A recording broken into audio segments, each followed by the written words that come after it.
बिस्मिल्लाहिर्रहमानिर्रहीम। अस्सलाम वालेकुम नाज़रीन, आप यूट्यूब चैनल देख रहे हैं, मैं इमरान खान हूँ। नाज़रीन, सबसे पहले आज़ाद कश्मीर की बात करते हैं क्योंकि ये एस्टेब्लिशमेंट के लिए और हुकूमत के लिए अब दर्द सर बन गया है। यानी जिन लोगों ने नफ़रत फैलाने की कोशिश की, इन्होंने बहुत कोशिश की कि ये कश्मीरियों को गद्दार साबित करें, ये साबित करेंगे वो पाकिस्तान से प्यार नहीं करते, पाकिस्तान के झंडे से प्यार नहीं करते। ये तक कहा गया कि वो भारतीय एजेंट हैं। और ये बात जो है बहुत सारे सहाफ़ियों ने की और टीवी चैनल्स ने इनके बारे में मनफी खबरें चलाई, जबकि वफाकी वज़रा भी ये बातें करते रहे कि इनके अंदर भारतीय एजेंट हैं। ये सारा कुछ कहने वाले, नफ़रतें फैलाने वाले एस्टेब्लिशमेंट के टाउट वो सारे के सारे हार गए और कश्मीर जीत गया। अब एस्टेब्लिशमेंट को प्रॉब्लम ये है कि कहीं पाकिस्तानी कौम इस रास्ते पे चल ना निकले। देखिए, पाकिस्तान में और कश्मीर में कुछ चीज़ों का फ़र्क है, ये चीज़ें हमें मद्देनज़र रखनी पड़ेंगी। लेकिन पहले ज़रा थोड़ा क्लियर कर देते हैं कि टाउट्स, कंट्रोल मीडिया और फॉर्म 47 की जो जाली हुकूमत है, इन लोगों ने झूठ बोले थे। अब कश्मीरी जीते कैसे, ये सबसे इंपॉर्टेंट सवाल है। उन्होंने किसी प्रोपेगेंडे की परवाह नहीं की। उन्होंने कहा जो हमारे बारे में कहना है कहो, हमें गद्दार कहते हो गद्दार कहो, हमें बागी कहते हो बागी कहो, हमारे बारे में एंकर कोई बकवास करते हैं तो करते रहें, मीडिया वाले कुछ कहना चाहते हैं तो कहते रहें, टीवी चैनल अगर हमारे बारे में मनफी खबरें चलाते हैं तो चलाते रहें, हमारा ब्लैकआउट करना है तो करते रहें। इन्होंने जूते की नोक के ऊपर रखा। हर तरह के प्रोपेगेंडा को इन्होंने परवाह नहीं की।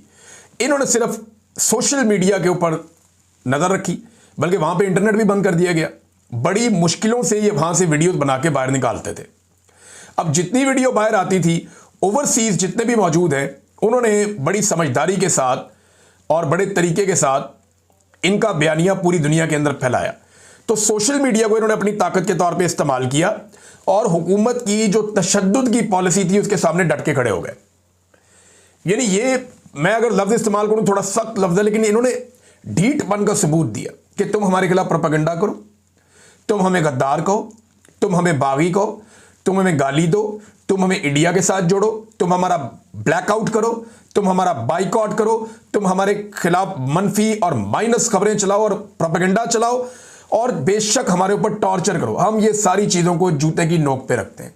उन्होंने फोकस रखा सीधा, जिसने उनको मारा उन्होंने वापस उसको मारा। ये पुरअमन लोग थे, निहत्ते लोग थे, लेकिन जब इनको मारा गया तो इन्होंने वापस मारा। ऐसा नहीं हुआ कि ये तमाशा देखते रहे। अब पाकिस्तान के अंदर ना इस इंसिडेंट के बाद एक उम्मीद पैदा हो गई। पिछले 3-3.5 साल से हम पाकिस्तान में बहुत ज़्यादा फस्तायत देख रहे हैं। अब पाकिस्तान में ये बहस शुरू हो गई है कि क्या ये सब पाकिस्तान में हो सकता है। पाकिस्तानी तो इसके बारे में सोच ही रहे हैं, लेकिन एस्टेब्लिशमेंट और हुकूमत की नींदें भी उड़ी हुई हैं। उन्हें आइडिया है कि जो इनकलाब है वो घूमता घूमता पाकिस्तान के बहुत करीब पहुंच गया है। जो कुछ हमने देखा नेपाल में, फिर हमने देखा उससे पहले श्रीलंका में, बांग्लादेश में, आजकल ये चीज़ें दोहराई जा रही हैं मराकश में, अब ये कश्मीर में पहुंच गया और पाकिस्तान के दरवाजे पे दस्तक दे रहा है। पाकिस्तानी जो है ना वो बड़े ज़बरदस्त लोग हैं, बड़े शानदार लोग हैं, बड़े तगड़े लोग हैं। ये कई मरतबा निकले हैं और इससे ज़्यादा तादाद में निकले हैं, इससे ज़्यादा मार खाई है, ताकत के साथ खड़े हुए। लेकिन प्रॉब्लम कहाँ आ जाती है? प्रॉब्लम 2-3 चीज़ों में आती है। नंबर 1, एस्टेब्लिशमेंट कश्मीर में वो सारा कुछ नहीं कर सकती थी जो वो पाकिस्तान में कर सकती है, ये हमें मानना पड़ेगा। यानी पाकिस्तानियों को थोड़ी रिजिलियंस ज़्यादा दिखानी पड़ेगी। पाकिस्तानी जब जब निकले हैं, कश्मीरियों से ज़्यादा बड़ी तादाद में भी निकले हैं। बहुत बड़ी आबादी, बहुत बड़ी है ना। कश्मीर की तो आबादी छोटी सी है, बहुत थोड़ी सी, लेकिन यहां पाकिस्तान में आबादी बहुत बड़ी है। तो पाकिस्तान के अंदर लोग ज़्यादा बड़ी तादाद में निकले। लेकिन हुआ क्या कि यहां पे लीडरशिप कंप्रोमाइज कर जाती है, लीडरशिप डर जाती है, पीछे हट जाती है, लोगों को छोड़ जाती है और उसकी वजह से हालात यहां तक पहुंच जाते हैं। अब वहां पे लीडरशिप थी ही नहीं, वो सारे ही लीडर थे, तो वो वहां पे बैठ गए। तो कौम को ये देखना पड़ेगा कि उन्हें खुद अपने अंदर लीडर तलाश करने पड़ेंगे, उन्हें खुद लीडर बनना पड़ेगा। देखिए, अगर पाकिस्तान तहरीक इंसाफ ने इमरान खान साहब को आज़ाद करवाना हो तो क्या उनके पास बाकायदा अक़वाम मुत्तहिदा की, यूरोपीय यूनियन की, दुनिया भर की जो तंजीमें हैं इंसानी हकूक़ की, उनके बाकायदा डॉक्यूमेंटेड प्रूफ मौजूद है कि इमरान खान को बेगुनाह जेलों के अंदर डाला गया है। जो सज़ाएं इमरान खान को दी गई हैं उसके साथ ज़्यादती की गई है। आलमी सतह पे एक फैक्ट है ये। अब भी क्या उन्होंने ये साबित करना है कि जनाब इमरान खान को बाहर निकालने की कोई भी ऐसी कोशिश अगर हमने की तो जनाब हम कोई गैर आईनी या गैर कानूनी काम कर लेंगे। ये बात कश्मीर के लोगों ने नहीं सोचा कि आईनी क्या और कानूनी क्या है।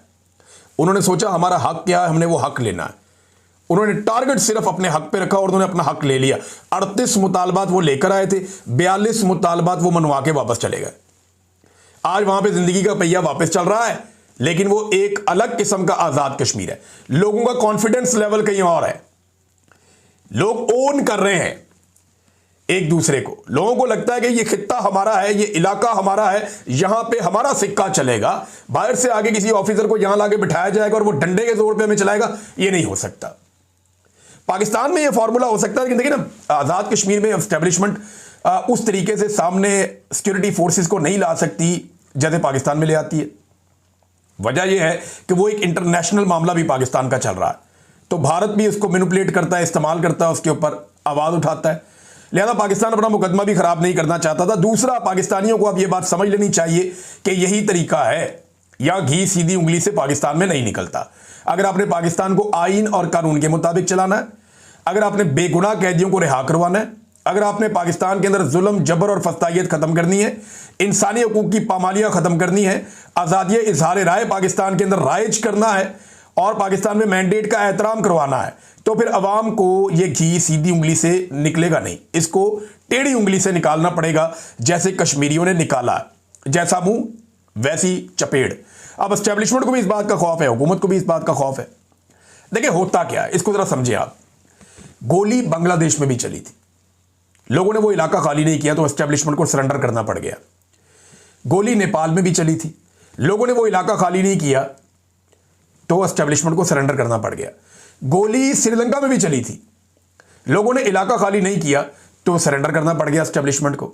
गोली कश्मीर में भी चली है, लोगों ने इलाका खाली नहीं किया तो एस्टेब्लिशमेंट को सरेंडर करना पड़ गया। गोली डी चौक में भी चली थी, क्योंकि इलाका खाली हो गया, गंडापुर निकल गया तो बाकी लोग उसके पीछे चले गए, लिहाजा एस्टेब्लिशमेंट ने सरेंडर नहीं किया। अगर ये गोली एक ही दफा चलाते हैं और जितनी चला सकते हैं मैक्सिमम, लेकिन अगर लोग डट जाए ना तो फिर ये घुटनों पे आ जाते हैं फौरन। ये पूरी दुनिया का एक ट्रैक रिकॉर्ड है और यही होगा पाकिस्तान में जब भी होगा। बहरहाल ये आज़ाद कश्मीर के लोगों ने हासिल क्या किया, जरा ये आप चीज़ें देखें। और कुछ लोग कह रहे थे उन्हें क्या मिला, तो जो लोग नफरत फैला रहे थे उन्हें तो कुछ नहीं मिला, वो जाके अपने ज़मीर से पूछें कि उन्होंने किया क्या, और ज़रा शीशे में अपनी शक्ल देखें कि उन लोगों ने कितनी नफरत फैलाई कश्मीरियों के खिलाफ। और कश्मीरियों पे आफरीन है कि उन्होंने कोई नेगेटिव बात नहीं की, उन्होंने सिर्फ अपना हक हासिल किया। अच्छा जनाब, जो चीज़ें हासिल की कश्मीरियों ने वो क्या है, तो अवामी एक्शन कमेटी ने इस पर बड़ी ज़बरदस्त एक पोस्ट लिखी है। सोराब बरकत साहब ने, इनका ताल्लुक आज़ाद कश्मीर से है और एक शानदार पाकिस्तानी भी है और बड़ी ही रिस्पॉन्सिबिलिटी का सबूत दिया है इन्होंने। अहमद फरहाद साहब ने, बशारत राजा साहब ने, ये मेरे तमाम दोस्त आज़ाद कश्मीर से, और बड़ी अच्छी इन्होंने रिपोर्टिंग की है। जॉइंट एक्शन कमेटी जो है अवामी, उसने बहुत सारी चीज़ें अचीव की हैं। यानी एक तो यह है कि मुकदमात का अंदराज किया जाएगा, जिन लोगों को कत्ल किया गया उनके बारे में मुकदमात का अंदराज किया जाएगा, और तहकीकात के लिए जुडिशल कमीशन बनाना पड़ा तो वो भी बनाया जाएगा। ये एक नया उनका मुतालबा था, ये भी मंजूर हो गया। जानी नुकसान का मुआवजा दिया जाएगा, जितना सिक्योरिटी फोर्सेज को दिया जाता है उतना आम लोगों को दिया जाएगा। जख्मियों को 10 लाख रुपए दिए जाएंगे और 20 दिन के अंदर शोहदा की फैमिलीज में से किसी को सरकारी नौकरी फराम की जाएगी। फिर तालीमी बोर्ड्स के हवाले से इनका एक मुतालबा था, वो मान लिया गया। ज़मीनों का मसला था, वो भी मान लिया गया। बल्दियाती निज़ाम का मामला था, वो भी मान लिया गया। सेहत के इक़दाम हैं, वो भी मान लिया गया। यानी हर ज़िले के अंदर MRI और CT स्कैन मशीनें फराम की जाएंगी। अब ये कोई भारत का मुतालबा है? और भाई पाकिस्तान से मुतालबा आ रहा है ना, तो जब पाकिस्तान से मुतालबा आ रहा है तो पाकिस्तानी कर रहे हैं। वो क्या कह रहे हैं कि हमारे सेहत की सहूलतें दे दो, तालीम की सहूलतें दे दो, हमारी जो रिफॉर्म्स कर दो, करप्शन बंद कर दो, मुराद वापस ले लो, वजारतें कम कर दो, लुटमार कम कर दो। ये इंडिया के मुतालबात हैं। इन लोगों को इंडिया का एजेंट बनाया हुआ था आपने। सारे मुतालबात अपने इलाके और अपने लोगों के लिए उन्होंने किए, और शानदार मुतालबात है कि ऑपरेशन थिएटर्स के अंदर और नर्सरीज कायम की जाएं, ऑपरेशन थिएटर प्रॉपर कायम किए जाएं, बिजली का निज़ाम जो है उसको बेहतर किया जाए, इसके लिए 10 अरब रुपए फराम किया जाएगा। काबीना और सेक्रेटरीज के हवाले से उन्होंने कहा जी काबीना की तादाद 20 से ज़्यादा नहीं होगी। यहाँ जनाब ये इतना बड़ा आगे 40 तक बंदे पहुंचा देते थे, उन्होंने कहा 20 से ज़्यादा नहीं होगी। सेक्रेटरीज की तादाद भी 20 से ज़्यादा नहीं होगी, वो भी कम करेंगे। एहतसाब और करप्शन का निज़ाम, ये भी उन्होंने कहा। बड़े मंसूबों के हवाले से बात की। साथ ही जो महाजरीन की जो बड़ा अहम मसला था, जिसके ऊपर एस्टेब्लिशमेंट रूल करती थी आज़ाद कश्मीर के ऊपर, वो मसला क्या था कि ये बाहर से बंदे ले आते थे उठा के, उनको 10-10 वजारतें दे देते थे। 12 बंदे बाहर से लाते थे, उनमें से 10 को वजीर बना देते थे, उनके जरिए से फंड खा जाते थे। अरबों रुपए का, और उनके जरिए से आज़ाद कश्मीर में हुकूमतें बनाते थे और गिराते थे। जनाब ये तय पाया कि एक आला कमेटी बनाई जाएगी जिसमें कानूनी माहिरीन और नुमाइंदे शामिल होंगे। ये कमेटी आज़ाद कश्मीर असम्बली में मुहाजिरीन की नशिस्तों और उनके मुस्तकबिल पर सिफारिशात देगी। जब तक कमेटी अपनी रिपोर्ट मुकम्मल नहीं करती, इस हवाले से तमाम मौजूदा इंतजामात मुअत्तल रहेंगे, यानी ये मुअत्तल हैं अब सारे, और इनकी वजारतें भी 2 तक महदूद हो गई हैं। ये कमाल उन्होंने चीज़ें हासिल की हैं, ज़बरदस्त काम किया है। हत्ता कि अपने आटे के ऊपर भी उन्होंने बात की। उन्होंने कहा आटे की क्वालिटी अच्छी नहीं आ रही आज़ाद कश्मीर में, ये होती है कौम। आटे के ऊपर उन्होंने बात की। उन्होंने कहा जी क्वालिटी की बात करो हमारे साथ, सब्सिडी तो तुम देते हो लेकिन क्वालिटी गिरा दी आटे की, हमारे बच्चों को अच्छी खुराक नहीं मिल रही। तो उसके ऊपर जनाब उन्होंने कहा कि 50% देसी गंदम शामिल की जाएगी, 50% इंपोर्टेड गंदम शामिल की जाएगी। ये भी इसके अंदर मुआहिदा हो गया। ये है जनाब आज़ाद कश्मीर के लोग और ये है उनकी कामयाबी। नाज़रीन अब आ जाए जरा फ़लस्तीन और इसराइल वाले मामले पे, जहां पे शहबाज शरीफ साहब ने इस मामले को जिस तरह मिस हैंडल किया है, इसकी माजी में कोई मिसाल नहीं मिलती। नंबर 1, सबसे पहले शहबाज शरीफ ने क्या किया कि डोनाल्ड ट्रंप का जो मुआहिदा था उसको पढ़े बगैर साइन कर दिए और बाद में उसके ऊपर तारीफी ट्वीट भी कर दी और खुशामद की ज़मीन आसमान एक कर दी और डोनाल्ड ट्रंप की तारीफें को पुल बांध दिए उसी एक उनके मुआहिदे को लेकर, और उस मुआहिदे को पढ़ा भी नहीं। जब इसके ऊपर रद्देमल आया तो फिर अपने नायब के जरिए से यानी इसहाक डार के जरिए से मुकर गए कि जनाब ये तो वो मुआहिदा ही नहीं है जो आपने पढ़ा था। बाद में डोनाल्ड ट्रंप ने जनाब चौक में रख दिया इनको उठा के, आसिम मुनीर साहब को भी और शहबाज शरीफ साहब को भी, जनाब ये तो दस्तखत करके गए हैं, ये सारों ने दस्तखत किए हैं और ये मुआहिदा जो मैं पेश कर रहा हूं यही। डोनाल्ड ट्रंप डट गया अपनी बात के ऊपर। अब बजाय कि शहबाज शरीफ साहब डोनाल्ड ट्रंप को जवाब देते, ये चुप करके बैठ गए। इन्होंने मुंह पे उंगली रख ली, इनकी जुर्रत नहीं हुई वापस जवाब देने की। फिर उसके बाद जनाब इन्होंने एक और दावा कर दिया कि हमास मान गया है, फलस्तीनी मान गए हैं, तो आपको क्या एतराज है। तो फलस्तीनियों का रद्देमल भी आ गया, हमास का रद्देमल भी आ गया, वो दोनों नहीं माने। फिर उसके बाद डोनाल्ड ट्रंप ने एक और ट्वीट किया जो बड़ा सख्त था, उसकी तरफ से धमकियां लगा दी और उसने बाकायदा बता दिया कि ये पहले दिन से मेरे साथ थे और उन्होंने दस्तखत भी किए हुए हैं उसके ऊपर, ये भी कह दिया। अब उसके बाद हमास का फिर जवाब आया डोनाल्ड ट्रंप के ट्वीट पे, तो इन्होंने बगले बजाना शुरू कर दी, रोला डाल दिया कि जनाब अब तो हम कामयाब हो गए, अब तो हमास भी मान गया, हमने अमन पैदा कर दिया। ये हमास का ट्वीट भी इन्होंने नहीं पढ़ा, उनका स्टेटमेंट भी नहीं पढ़ा। अंदाजा करें आप, डोनाल्ड ट्रंप का तो पढ़ा ही नहीं पड़ा था, हमास का भी नहीं पढ़ा और उन्होंने बगले बजाना शुरू कर दी। जब हमास को गौर से पढ़ा तो पता चला कि हमास ने जो स्टेटमेंट जारी किया है उसमें उन्होंने डोनाल्ड ट्रंप के अमन मुआहिदे के ऊपर अमल करने के दौरान जिन शिकों के ऊपर एतराज किया, लगभग 80% चीजों पर इख्तलाफ हो गया। यानी डोनाल्ड ट्रंप के साथ जो चीजें शहबाज शरीफ वगैरह और ये बाकी लोग सारे तय करके आए थे, उनमें से हमास ने 80% के ऊपर इख्तलाफ किया। सिर्फ इत्तफाक उनका यह कि जंगबंदी की जाए, कैदियों का तबादला हो जाए। बाकी उन्होंने कहा जी इसराइल भी यहां से निकले, खाली करे इसको। साथ उन्होंने कहा जी फौरी तौर पे जंगबंदी करें। साथ उन्होंने कहा जी कोई गैर मुल्की हम यहां पे हुक्मरान नहीं मानेंगे, इसका निज़ाम चलाएंगे फ़लस्तीनी। साथ उन्होंने ये भी कहा कि यहां से नकल मकानी बंद करवाई जाए और जो इमदादी कारकुन आना चाहते हैं उनका रास्ता जो बंद किया हो वो रास्ता खोला जाए। तो ये वो और हथियार डालने से भी उन्होंने इनकार कर दिया फौरी तौर पे, और उन्होंने कहा हम कोई दहशतगर्द तंजीम भी नहीं है कि हम इसको तहलील कर दें हमास को। तो ये बहुत बड़े बड़े इख्तलाफात थे जिन पे ये इत्तफाक करके आए थे, हमास ने नहीं किया। अब इन्होंने उस पर बगलें बजाई, बाद में पता चला हमास ने तो कुछ और कह दिया है। यानी हर चीज के ऊपर ये उल्टे ही चले। अब नेतन्याहू ने एक ट्वीट कर दिया, उसके बाद जनाब शहबाज शरीफ साहब ने फिर एक लंबा ट्वीट दाग दिया कि जनाब डोनाल्ड ट्रंप की तारीफें शुरू कर दी कि हम अमन के बहुत करीब पहुंच गए हैं, डोनाल्ड ट्रंप ने ये किया, 7 अरब हुक्मरानों की भी तारीफें कर दी और 7 फलस्तीनियों के साथ हम खड़े हैं। वो नेतन्याहू ने फिर अपना ट्वीट डिलीट कर दिया और अब सूरत हाल ये है कि इसराइल लगातार हमले कर रहा है गाजा के ऊपर। जो आखिरी इत्तलात आई हैं तब तक तो वो हमले कर ही रहा है और अब उन्होंने हमलों के लिए जो है वो बमबारी के अलावा रिमोट कंट्रोल गाड़ियों को भी चंद इत्तलात के मुताबिक इस्तेमाल करना शुरू कर दिया है।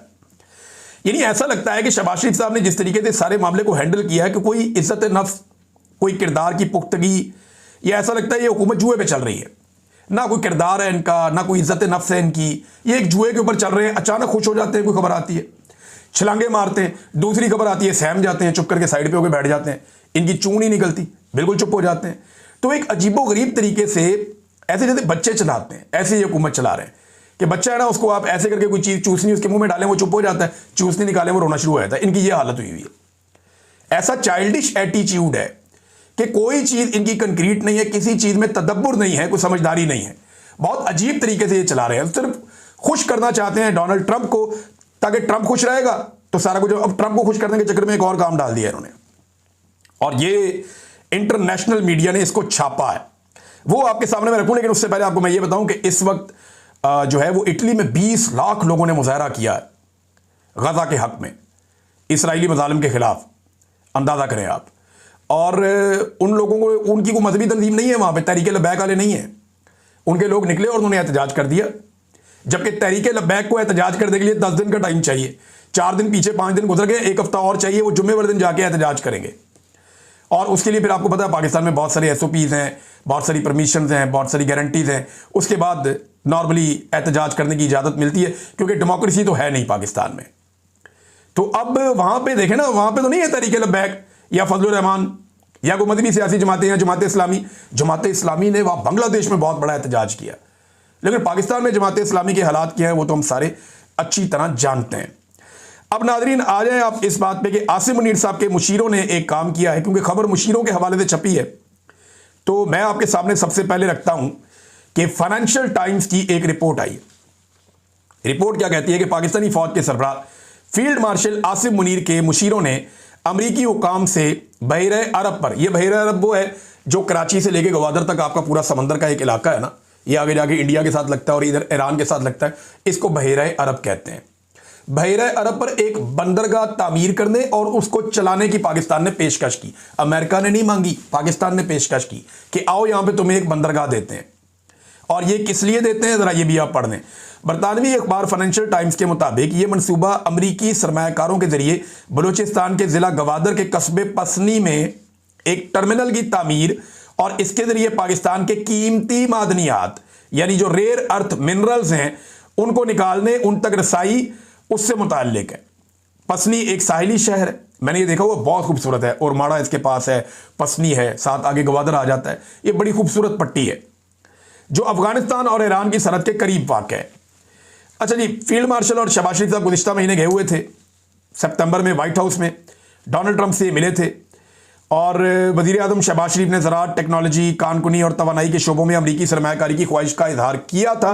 अब ये पेशकश ये शेयर की गई और अब जो आसिम मुनीर के मुशीर हैं उन्होंने ये ऑफ़र कर दी है इस न्यूज़ के मुताबिक, और यह बताया गया कि जनाब इस तरीके से किया जाएगा। मंसूबे में अमरीकी फौजी अड्डों के इस्तेमाल को खारिज इम्कान करार दिया गया है और इसके बजाय बंदरगाह को मादनी वसाइल से माला माल मगरबी सूबों से जोड़ने के लिए रेल नेटवर्क की तरक्याती फंडिंग हासिल करने का हदफ रखा गया है।